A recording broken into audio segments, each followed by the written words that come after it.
లేచిన నుంచి నా మీద ఆడిపోసుకునే మాటలు అబద్ధాలు. ఈ తెలుగుదేశం పార్టీ ప్రతినిధులు నియోజకవర్గానికి సంబంధించిన వాళ్ళు ఖచ్చితంగా చేసే పని ఏంటంటే తల్లి, అబద్ధాలను నమ్మి రాజకీయాలు చేస్తున్నారు. మేము ప్రజాసేవను నమ్మి రాజకీయం చేస్తున్నాం. ప్రజలకు సహాయపడి మేము ఓటడుగుతా ఉన్నాం. ప్రజల కన్నీళ్లు తుడిచి మేము ఓటడగాలనుకుంటున్నాం.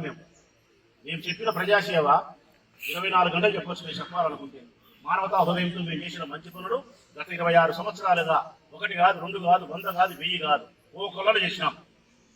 కోట్ల రూపాయల దాన ధర్మాలు చేయగలిగినాం. అబద్ధాలతో ఎవరు కూడా చాలా రోజులు రాజకీయాలు జరపాలనుకుంటుంది పొరపాటు అనే విషయాన్ని తెలుగుదేశం పార్టీ గ్రహిస్తే ఇప్పటికైనా మంచిదే. నేను మిమ్మల్ని అడిగేది ఏంటంటే, ఈ విషయాన్ని మన ప్రజలకు చెప్పాలా. మీ బాధ్యత ఏంటంటే ఇదే ప్రజలకు చెప్పాలా. నా దగ్గర 2500 కోట్లు ఉందంట. 150 కోట్లు ఇచ్చి తీసుకోమని చెప్పిన. ఎంతమ్మా?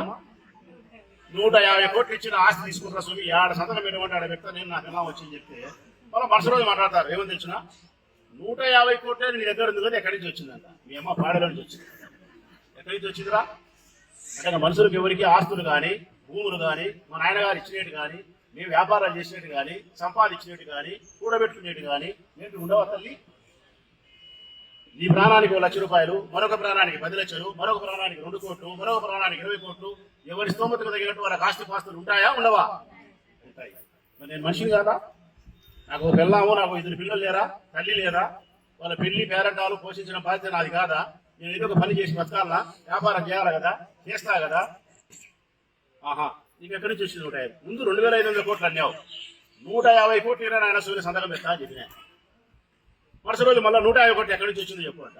ఏం చెప్పాలి వాళ్ళకు? నేను వ్యాపారం చేసి సంపాదించిన 150 కోట్లు ఉందని కూడా నేను చెప్పలే. 150 కోట్లు ఇస్తే చాలు సంతకాలు పెడతా అని చెప్పినా.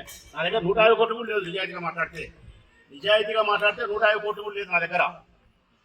నేను కొనిన భూముల విలువలు పెరగడం వలన కొంతవరకు ఆస్తి కనిపిస్తుంది.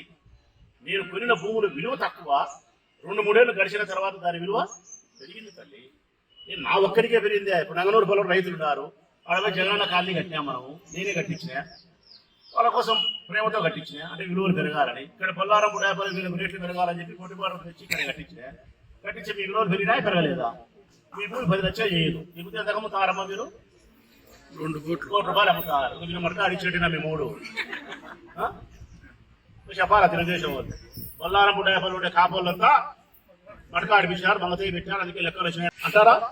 ఆహా, భూములు విలువలు పెరగడం వల్ల కొద్ది డబ్బు. మీ దగ్గర 4 ఎకరాలు ఉంటే 4 కోట్లు చేసి, 10 ఎకరాలు ఉంటే 10 కోట్లు చేశారు. నాకు 30 ఎకరాలు ఉంది, 2 కోట్లు పోతుంది, 60 కోట్లు ఉంటుంది. నీకు 30 ఎకరాలు ఆయన వచ్చిందంటే అది కూడా కష్టం.